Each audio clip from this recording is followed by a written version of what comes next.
Mais quand tu es dans la tristesse, voici les mauvaises questions. Pourquoi ça n'arrive qu'à moi? Pourquoi ça ne tombe que sur moi? Oh non. Juste à côté de toi, il y a quelqu'un qui vit pire. Mais seulement tu ne le sais pas. Est-ce que quelqu'un m'entend? Lorsqu'on est triste, on se pose des questions du genre: pourquoi Dieu m'a humilié? Alors que Dieu n'humilie personne. C'est une donc mauvaise question. Il y aura une très mauvaise réponse à ça. Et bien sûr, au finish, une très mauvaise conclusion. C'est une mauvaise question. Pourquoi Dieu m'a humilié? Dieu n'humilie personne. Aucun des fils des dieux ne vit dans l'humiliation. Est-ce que quelqu'un m'entend?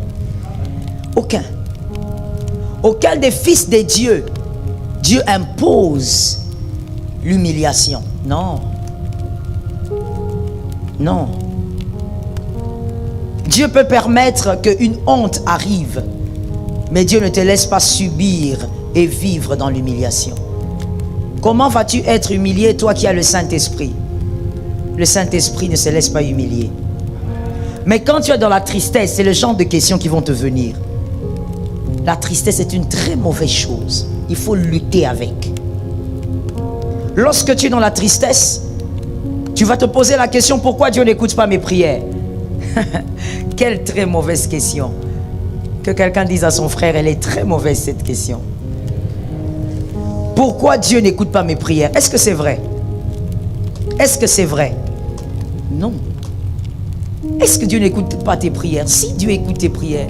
Mais tu vois, à cause d'une désapprobation, à cause d'un malheur, tu vas oublier toutes les prières que Dieu avait exaucées. Parce que tu es entré dans la tristesse. Tu vas oublier alors qu'il y a des prières que Dieu a exaucées. Dieu a exaucé à plusieurs prières. Mais qu'est-ce qui te fait poser ces mauvaises questions? La tristesse.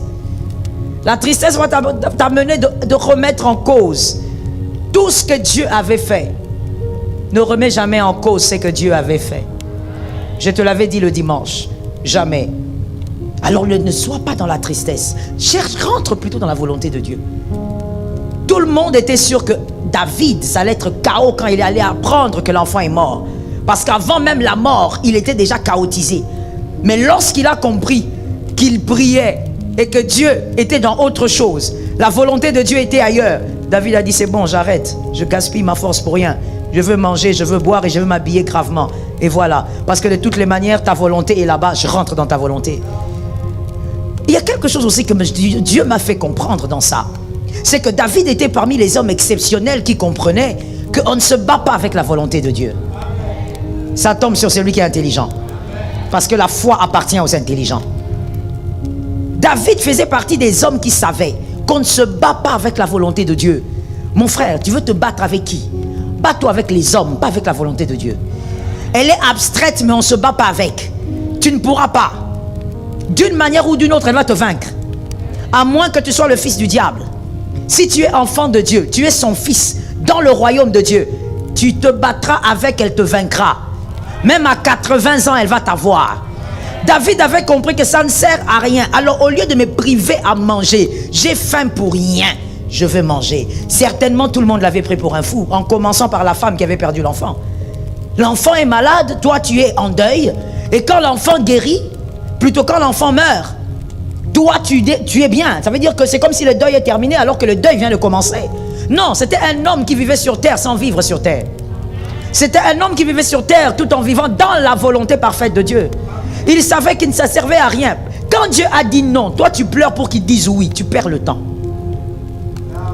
Rentre dans la volonté de Dieu. Cherche à comprendre dans ça. Dieu veut quoi? Rentre dedans, c'est tout. Il ne faut pas t'embrouiller.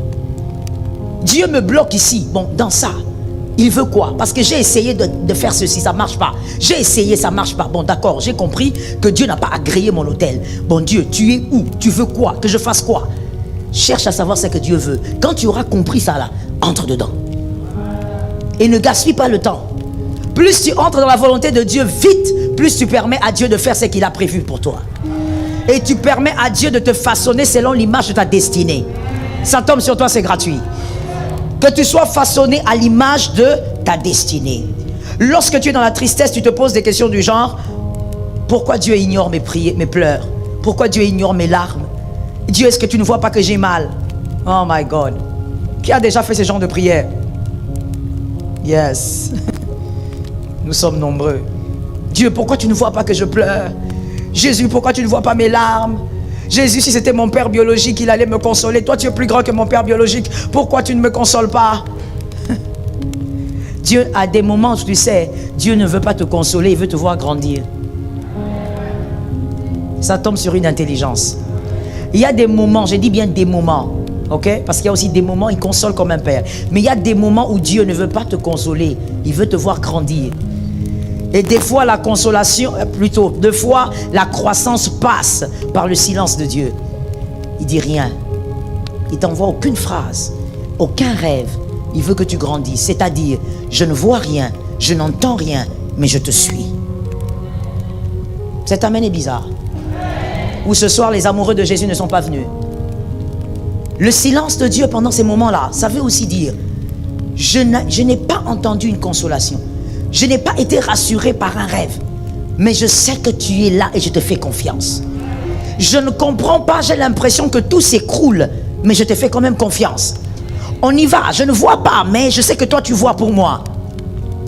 C'est aussi pour ça des fois que Dieu se tait. Il ne veut pas te consoler, il veut te voir grandir. Est-ce que quelqu'un m'entend? L'apôtre Paul a dit, quand on est enfant, on parle comme un enfant. Et on mange comme un enfant, on prend du lait. La nourriture solide, ce n'est pas pour les enfants. Quand le Seigneur veut marcher avec un enfant de Dieu et que toi tu es toujours dans l'immaturité spirituelle, Dieu sera toujours obligé de t'envoyer des rêves, de t'envoyer de ceci, de t'envoyer des prophètes pour te consoler parce que voilà, ton autel n'a pas été agréé. Mais quand Dieu veut te faire grandir, des fois il n'agrée pas et puis il reste silencieux. Il veut te voir comprendre qu'il n'est pas d'accord, mais tu dois chercher là où il est d'accord. Et tu avances par la foi, tu sais qu'il est là, tu n'as pas besoin de sentir qu'il est là. Tu sais qu'il est là. Est-ce que quelqu'un m'entend bien?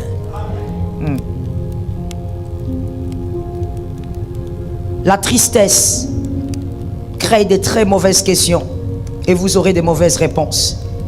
Vous allez vous dire, certainement, Dieu a un problème avec moi. Je veux qu'on règle aussi quelque chose ce soir, maintenant et tout de suite. Lorsque Dieu n'exauce pas votre autel, ça ne veut pas forcément dire qu'il a un problème avec vous.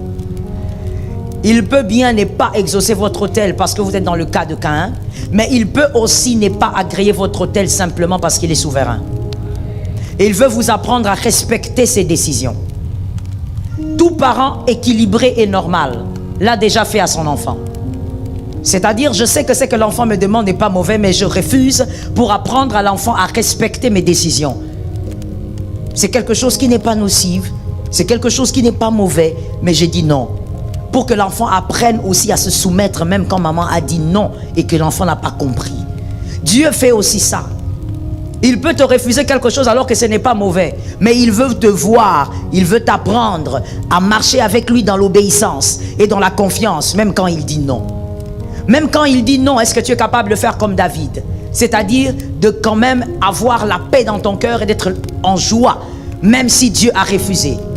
Est-ce que tu es capable de faire comme David, de te réjouir, de manger et de boire, même quand Dieu dit non et tu cherches sa volonté? Est-ce que tu es capable de le faire? Dieu veut t'amener là, que tu sois capable de le faire. Est-ce que quelqu'un m'entend? Alors évitons la tristesse quand Dieu n'est pas d'accord avec l'autel. Évitons la tristesse quand Dieu n'exauce pas, ou même quand Dieu refuse de te donner ce que tu demandes. Cherche la volonté de Dieu. Retenez pour la vie et écrivez si possible. Lorsque vous vous posez la question, pourquoi Dieu me fait ceci ou cela? Pourquoi il me fait un tel mal? Dieu ne vous fait aucun mal, Dieu vous impose seulement son plan. Comme je l'ai dit hier, Dieu vous impose simplement son plan.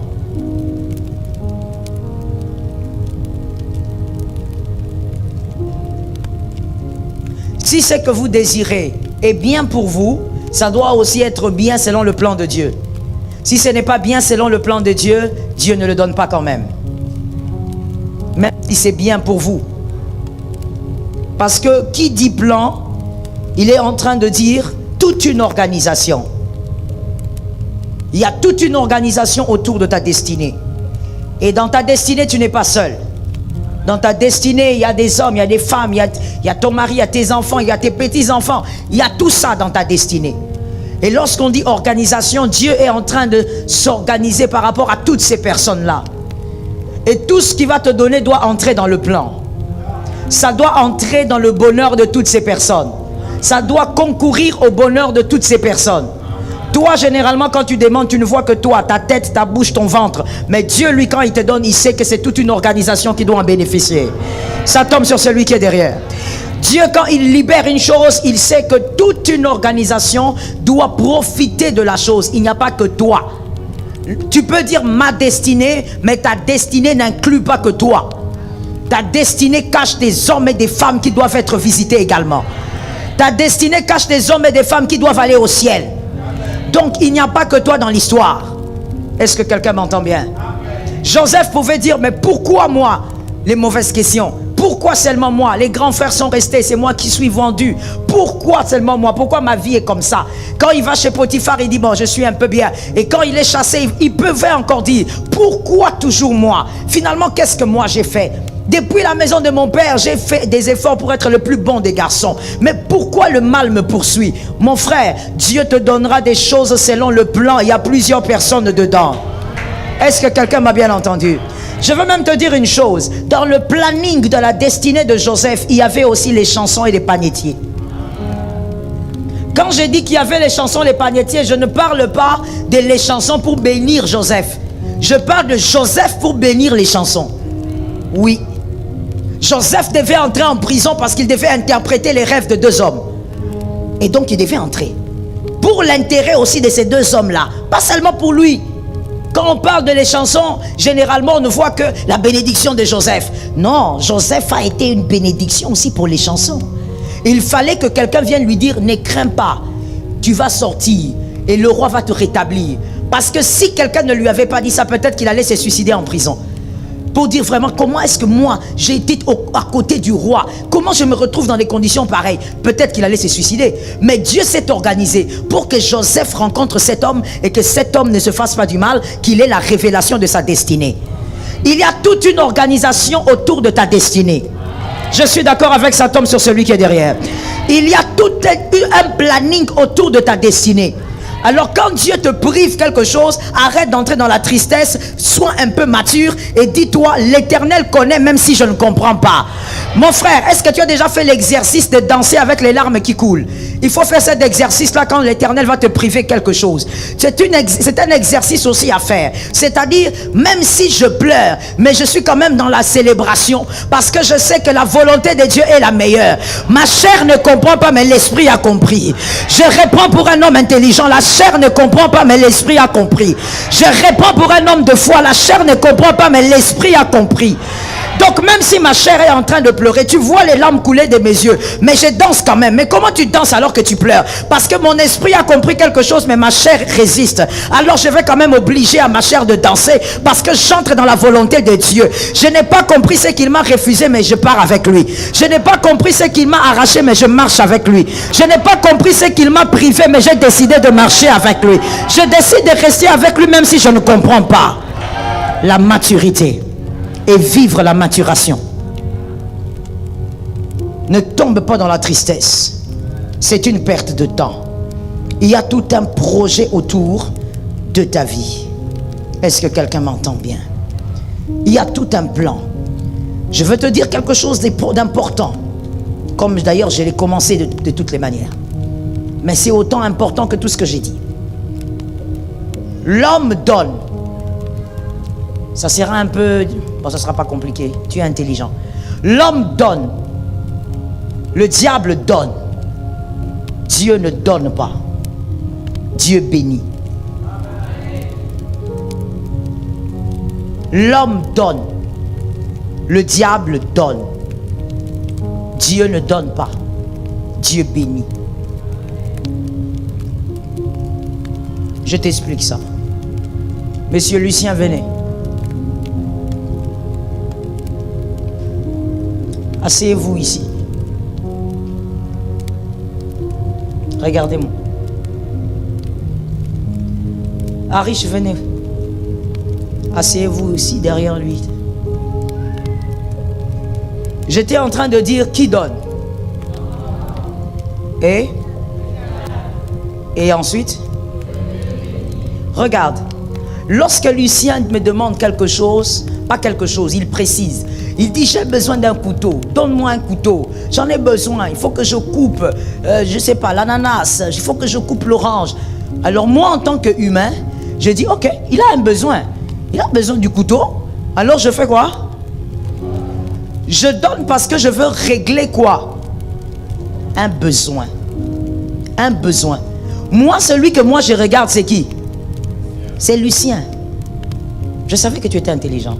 Ça ne va pas me prendre du temps pour t'expliquer ça. Celui que moi je regarde, c'est qui? C'est Lucien. C'est lui qui m'a demandé, c'est lui qui a un besoin. Et même s'il ne m'explique pas trop bien ce qu'il va faire avec le couteau, tant qu'il me fait comprendre qu'il a le besoin du couteau et que moi je peux lui donner, je fais quoi? Je donne. Sans voir, parce que je suis humain, sans voir si le couteau que j'ai donné à Lucien pourrait servir à son fils pour se faire du mal. Ça, je ne vois pas. Moi, j'ai seulement résolu un problème ici, sans faire les calculs de qu'est-ce qui va arriver dans la maison ou après lui. Non. Sans me demander, le couteau là va passer par quelle main? Moi, j'ai donné à qui? Et je veux régler seulement le problème de Lucien. Et le diable fait la même chose avec ses acolytes. Pour les gens malheureux qui vont auprès du diable, quand il demande, il va donner. Il va donner. Il s'en fout de ce qui va venir après. Il s'en fout du fait que ce qu'il a donné là va rendre les enfants de Lucien dingues. Il s'en fout. Tout ce que lui fait, c'est faire quoi? Le reste ne lui concerne pas. Mais Dieu ne donne pas. Dieu bénit. Dieu. J'ai besoin de 3 autres garçons ici. Soyez rapides. On n'a pas besoin de vous indexer pour ça. 3 autres. Mettez-vous. Gardez la même position que les autres. Faites comme les autres. Mon frère, j'ai dit fais comme les autres. Fais comme les autres. Ah oui.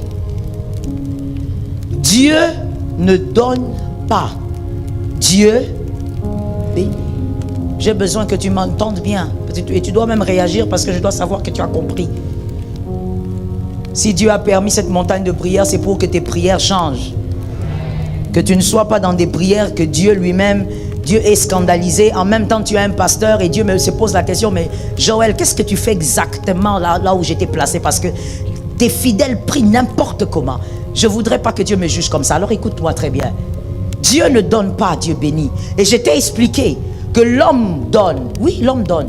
Si tu viens dans mon bureau, tu me dis, j'ai besoin de $100. Je te donnerai $100, même si tu ne me dis pas ce que tu vas en faire. Même si tu me dis, maman, je suis malade, j'ai besoin d'un $10. Même si je te donne le $10 et que tu fais autre chose avec, je t'ai quand même fait quoi? Je ne me préoccupe pas du reste. Je me préoccupe de ton besoin. C'est ça, donner. Mais regardez la Bible, ce qu'elle dit. La Bible ne parle pas de donner. Proverbe 10, 22. Proverbe 10, 22. J'espère que vous voyez bien la chaîne malgré la chair qui empêche un peu la vue, mais j'espère que vous voyez la chaîne. Proverbe 10, 22. Quelqu'un l'a vu avec moi? Proverbe 10. Attendez, laissez-moi vérifier.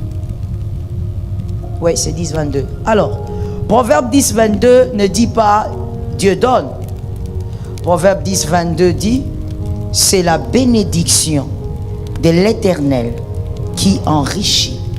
On appelle donc ce que nous appelons donner, la Bible appelle ça bénédiction. Bénédiction. Parce qu'il y a une différence entre la bénédiction et le don.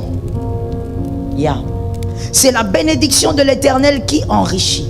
Et il ne se fait suivre d'aucun. Voilà maintenant la différence entre Dieu et les hommes. Voilà pourquoi je viens encore insister dans la vie de quelqu'un. Sors de la tristesse, tu es en train de faire des choses dans l'ignorance. Et arrête de dire, non mais écoutez, je suis humain. Je vous ai toujours dit, arrêtez de vous cacher derrière votre humanité pour faire des choses inconvenables.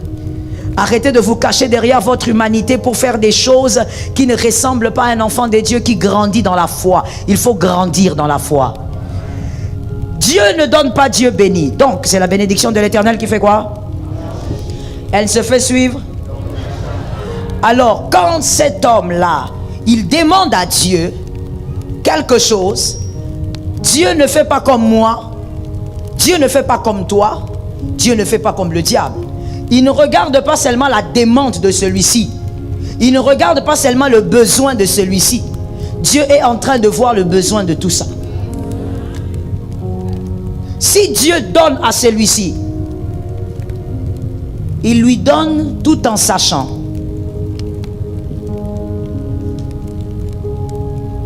Non, restez assis. Faites ça à partir de là.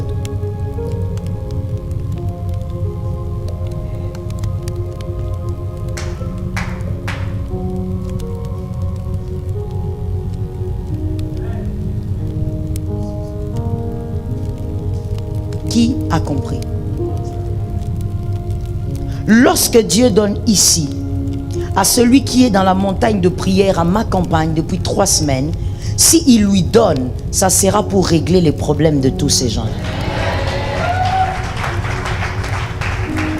Quand tu demandes à Dieu, Dieu ne te donne pas. C'est parce que ce que tu demandes ne va pas régler les problèmes des autres là. Toi, tu ne vois pas ces autres parce qu'ils ne sont peut-être pas encore nés. Mais dans la pensée de Dieu, ils existent. Ils sont déjà dans le programme. C'est comme ça qu'on dit que Dieu ne donne pas, Dieu bénit. La bénédiction, c'est quoi? C'est la chose qui traverse les âges, les années et qui continue à faire du bien dans une lignée. Est-ce que quelqu'un m'entend? Oh, je dis à quelqu'un, que quelqu'un répète avec moi, Dieu est puissant et il est grand. Dieu est puissant et il est grand. Quand Dieu te donne une chose, te bénit, s'il le fait, c'est parce qu'il sait que cette bénédiction, elle va demeurer et elle va arroser des générations. Dieu ne t'arrose pas seulement parce que tu as pleuré. C'est pourquoi je te dis hier, il ne répond pas aux larmes. Le souci de Dieu, c'est de réaliser tout un programme. C'est pourquoi la Bible dit ça enrichit. Pourquoi? Parce que ça a commencé avec celui-ci, ça ira jusque là-bas. Ça tombe sur celui qui comprend. Ça a commencé avec un simple homme qui priait au campus ma campagne, et un jour ça va arroser une 4e, une 5e génération. C'est comme ça que Dieu bénit. Dieu ne résout pas que ton besoin. Pourquoi Dieu ne donne pas? Dieu, tu ne me vois pas, mais c'est facile pour toi, non? Mais lui ne donne pas seulement comme un homme, ne donne pas comme le diable. Il ne se limite pas chez toi. Dieu va te donner quelque chose qui ne détruira pas Léonel. Il te donnera quelque chose qui ne détruira pas la 3e génération. Il te donnera la chose qui ne détruira pas la 4e jusqu'à la 5e génération. C'est que Dieu va faire descendre sur toi. Ce sera pour protéger les générations. Ça tombe sur ta tête au nom de Jésus. Voilà pourquoi je dis encore à quelqu'un, Jésus a toujours raison. David a dit guéris l'enfant. L'enfant qu'il a eu avec qui? Bathsheba. Guéris l'enfant. Et je vais t'expliquer ça comme ça. Donnez-moi votre bouteille, monsieur. Cette bouteille ressemble à l'enfant que Bathsheba avait eu. David dit à Dieu, donne-moi, guéris l'enfant, donne-moi cet enfant-là. Dieu regarde, il dit, je ne te donne pas. Dieu tue. David, heureusement pour lui, il est un homme de révélation. Il entre dans la volonté de Dieu et il reste dans la paix. Mais après quelque temps, la Bible dit que finalement cette femme Bathsheba est tombée enceinte. Finalement, David a eu ce qu'il cherchait. Mais Salomon, qu'est-ce qu'il a créé? Il a créé la division d'Israël. C'est à cause de lui que Dieu a divisé Israël. Ce qu'il avait promis à David, à cause de l'enfant là, le même enfant qui sortait des entrailles de Bathsheba. Que quelqu'un dise les entrailles de Bathsheba. Quand Dieu n'est pas quelque part, n'insiste pas.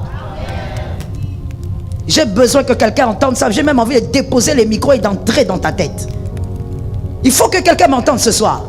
Quand Dieu ne veut pas quelque chose, n'insiste pas. Vous êtes allé créer la volonté permissive de Dieu. Ce sont des choses que vous créez. Des termes que vous créez. Quand Dieu ne veut pas d'une chose, n'insiste pas. David a insisté.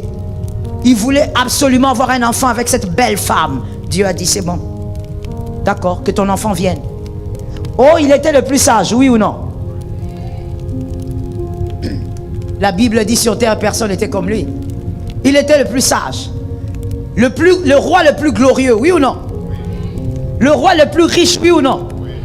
Jusqu'aujourd'hui, il y a des chercheurs qui cherchent le trésor de Salomon. Ils sont convaincus que ce trésor n'a pas encore été trouvé.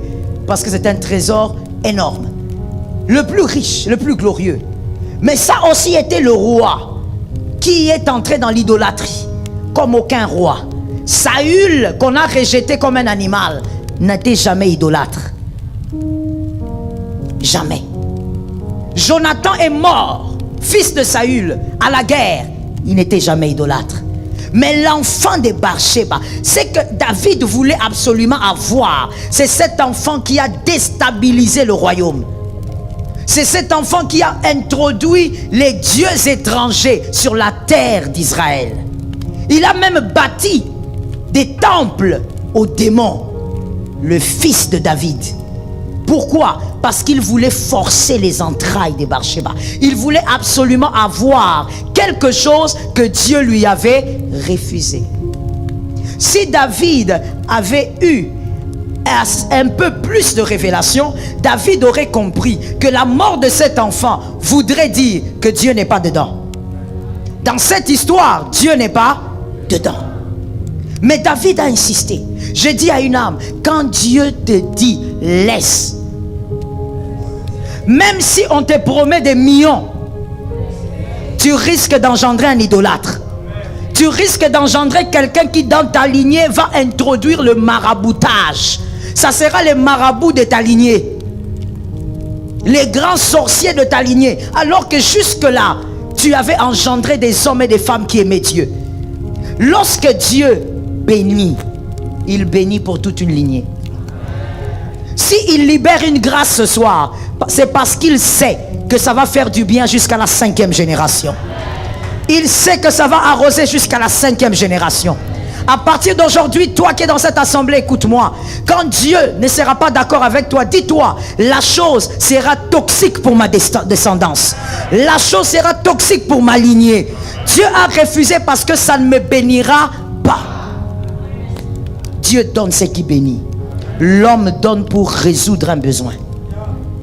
Tu vas résoudre mon besoin aujourd'hui. Or, ces besoins-là vont me créer des problèmes demain. Comme je donnais l'exemple ici, le même couteau, mon enfant va utiliser ça pour se faire du mal. Mais toi, au départ, tu m'avais donné un couteau. C'était avec des bonnes intentions. Mais c'est parce que l'homme ne voit pas les générations. Dieu voit les générations. J'aime cet amen, je suis collé à ça. Dieu voit les générations, Dieu voit la lignée. Tu sais, quand Dieu te donne, même ici, il y a un autre mystère. Retiens pour la vie, regarde-moi bien. Je vais peut-être finir par là.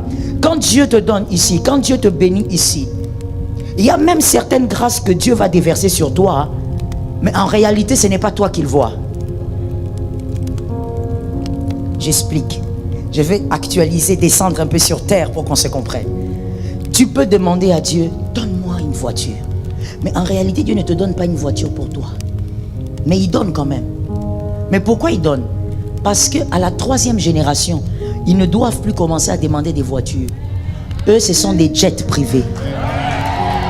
Mais les jets privés ne vont pas arriver si on n'a pas commencé avec la voiture. Je vais t'expliquer. Quelqu'un d'autre va dire, non, mais pourquoi, pasteur? Il y a des gens qui ont commencé comme ça. Non, je t'explique la manière de Dieu. Je disais, Dieu bénit, le diable donne.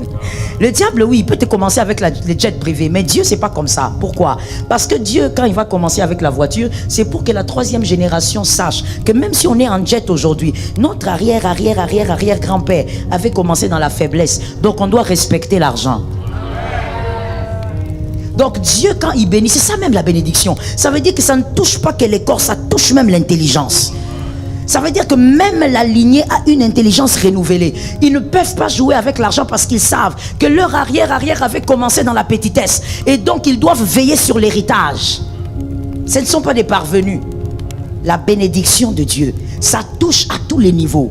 Donc à partir de ce soir, lorsque tu constates que Dieu n'exauce pas, Dieu ne répond pas, Dieu n'est pas d'accord, dis-toi, ce n'est pas bon pour ma lignée. Et comme je l'ai dit, n'entre pas dans la tristesse. Cherche la volonté. Rentre dans la volonté de Dieu. Et quand Dieu aussi te visitera, bénis le nom de Jésus. Car des générations ont automatiquement été visitées. Des générations ont automatiquement été arrosées. Oh, la Bible dit, ça ne se fait suivre d'aucun. C'est-à-dire que ce qui a été donné ici va arroser tout le monde convenablement. Ça ne deviendra pas la bière quelque part. Un homme intelligent entendu. Dieu a donné de l'eau ici. Ça ne deviendra pas la bière là-bas. Ça restera de l'eau douce. Et ça bénira les générations et les générations. Aucun chagrin n'entrera là-bas. Est-ce que je peux poser une question? Est-ce que tu crois que tes enfants sont tes bénédictions? Est-ce que tu crois qu'un homme t'a donné ou c'est Dieu qui t'a béni? J'ai entendu deux personnes. C'est un homme qui t'a donné tes enfants ou c'est Dieu qui t'a béni? Si c'est Dieu qui t'a béni, ils ne se feront suivre d'aucun chagrin. Ils ne seront pas des drogués. Ils ne seront pas des alcooliques. Ils ne seront pas des ivrognes. Ils ne seront pas des menteurs. Ils ne seront pas des adultères. Ils ne seront pas des bandits. Ils sont des bénédictions. Est-ce que quelqu'un m'entend? Ils sont des bénédictions. Donc il n'y aura aucun chagrin. Quand Dieu bénit, la lignée est dans le repos. Qui a capté ça pour lui? Voilà pourquoi quand Dieu libère, sois content que Dieu a libéré. Quand Dieu a fermé, ne cherche pas les entrailles des barchets, refuse ça. Dis à Dieu, Seigneur, ça me fait mal, mais garde ça. Toi-même, tu sais pourquoi tu n'as pas libéré. Il ne faut pas m'envoyer ça. Que ça reste là où ça doit rester. Envoie-moi seulement ce qui va m'accorder une bénédiction sans chagrin. Que l'Éternel soit avec vous.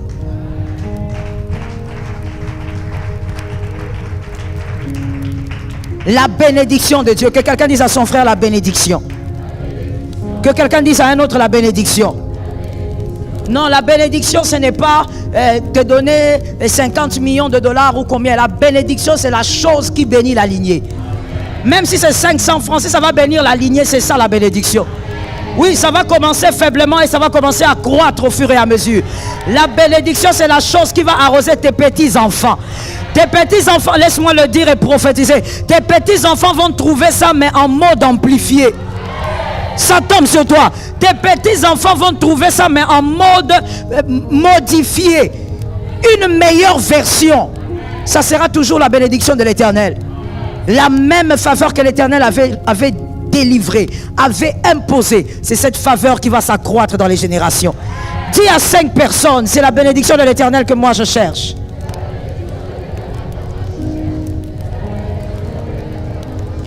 À 5 personnes.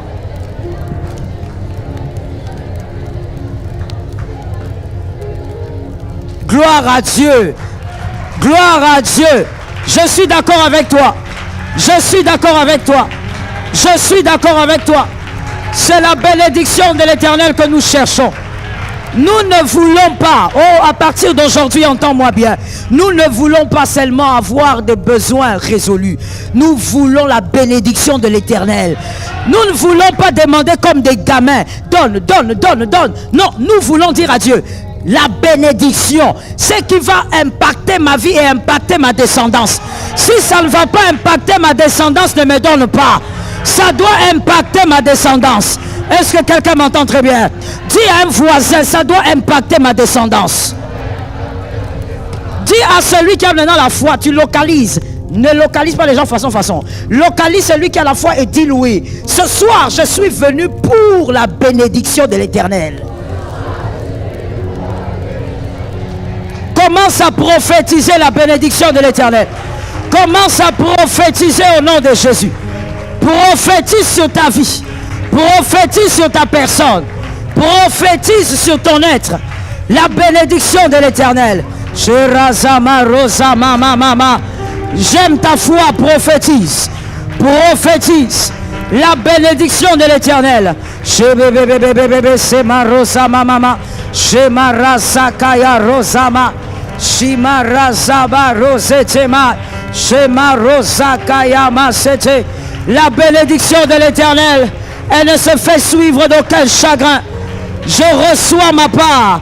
Je reçois ma bénédiction. Je reçois ma bénédiction. Shema Resama Rosakebe. Rasama Monsetama. Shima Rasetema. Merci Jésus. S'il te plaît, lève tes deux mains. J'espère que nous sommes tous debout. Oh oui, il faut être debout. Même si tu viens, je ne sais d'où, tu es fatigué, il s'agit de Jésus et on se tient debout. Nous lèvons nos deux mains et nous allons prophétiser. Seigneur, ce soir, tout ce que je veux, c'est ce que toi tu agrées. Arrière de moi, c'est que tu n'agrées pas. Est-ce que quelqu'un est avec moi? Nous allons le déclarer 3 fois. Seigneur, ce soir, tout ce que je veux, c'est ce que tu agrées. Ce que tu n'agrées pas, arrière de moi. On y va, 1, 2, 3. Que ce que tu n'agrées pas, arrière de moi. Seigneur, ce soir, je veux ce que tu agrées. Ce que tu n'agrées pas, arrière de moi. Seigneur, ce soir, tout ce que je veux, c'est ce que tu agrées. Ce que tu n'agrées pas, arrière de moi. Rosama, Razama, Reze. Shema, Rosakayamo, Razama, Shitema. Le Dieu de grâce, le Dieu dont le ciel est ouvert, le Dieu dont le ciel nous est favorable. Je déclare, Seigneur, je reçois la bénédiction. Il s'agit de la bénédiction.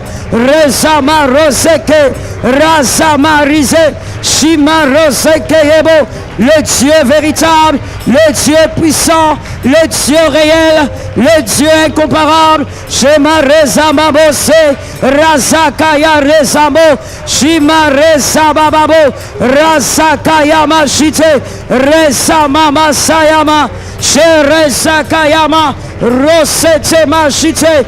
Le Dieu véritable, le Dieu véritable, le Dieu véritable, la source de grâce, la source de plusieurs bénédictions. Shema Rosema Rize, Razakaya Mama, Shema Rasaba, Rezama Shite, Razekaya Baba, Rosete Bebebe, Rasema Rosikeyebo, Shama Rasama Shite, Rasekaya Basa. Au nom de Jésus, Maresetema, Marise. Merci Jésus. Bien-aimés, levons nos mains s'il vous plaît. Nous allons nous lever contre le pouvoir qui veut nous éloigner de Dieu. Toutes ces choses-là qui veulent venir nous éblouir, mais pour nous éloigner de Dieu, nous refusons cela. Oh non mon frère, dans la vie sur la terre, il ne faut pas seulement s'épanouir, il faut s'épanouir selon Dieu. Nous refusons tout ce que le monde acclame, mais qui va nous égarer. Je vais déclarer, tu donneras un amen, après ça tu prophétises. Je déclare que tout ce qui veut t'égarer s'éloigne de toi. Tout ce qui veut t'égarer s'éloigne de toi. Tout ce qui veut te détruire s'éloigne de toi. Tout ce qui veut te déstabiliser s'éloigne de toi. Tout ce que le diable veut envoyer s'éloigne de toi. Tout ce que le diable veut amener s'éloigne de toi. Tout ce que le diable veut imposer s'éloigne de toi. Tout ce que le diable veut placer s'éloigne de toi. Au nom puissant de Jésus de Nazareth. Marazé, Marosete. Au nom de Jésus, je refuse. Je refuse. Je refuse. Je refuse. Avec force et puissance. Je me lève et je refuse. Je reze bébé. Rasama rose babos. Shema raze kaya rezete. In the name of Jesus. In the name of Jesus. By fire and power. By fire and power. Sherazabo. Rezama. Rezeka. Rose babo. Shima raze. Rezakia. In the name of Jesus. By fire and power. Rose marize. Yerazeke. Saint-Esprit, ceux qui se lèvent contre ma bénédiction, je la chasse au nom de Jésus. Je chasse la chose au nom de Jésus. Rezama Rosekeyemo, Razema Razamama, Rosekayama Bose, Rosema Basa, Razama Sheta. Merci Jésus. S'il te plaît, lève-moi ta main droite. Répétons ceci comme un seul homme. Je me lève et je refuse les entrailles de Bathsheba. Je me lève et je refuse les entrailles de Bathsheba. Je me lève et je refuse ce que les entrailles de Bathsheba me proposent. Je reste dans la volonté de Dieu. Même avec larmes. Même avec grincement de dents. Je reste dans la volonté de Dieu. Je me connecte à la volonté de Dieu. J'impose la volonté de Dieu. Dans ma maison. Dans ma famille. Dans mes entreprises. Dans mes études. Dans mon travail. Au nom de Jésus. Je déclare. Maraza baraza mabosa. In the name of Jesus. Qu'aucun ciel ne combatte les paroles qui viennent de sortir. Qu'aucun ciel ne vienne arracher les paroles qui viennent de sortir. Même après ce culte, le tentateur, le diable, viendra te tenter. Viendra te proposer les entrailles de Bathsheba.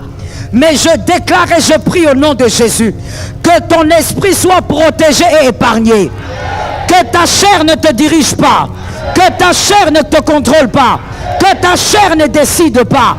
Que Jésus te préserve du mal. À partir de ce soir, que tu reçoives les bénédictions de l'Éternel. Que tu reçoives exclusivement les bénédictions de l'Éternel. Et que la joie demeure dans toutes ces bénédictions. Ainsi je t'ai arrosé. Au nom de Jésus-Christ.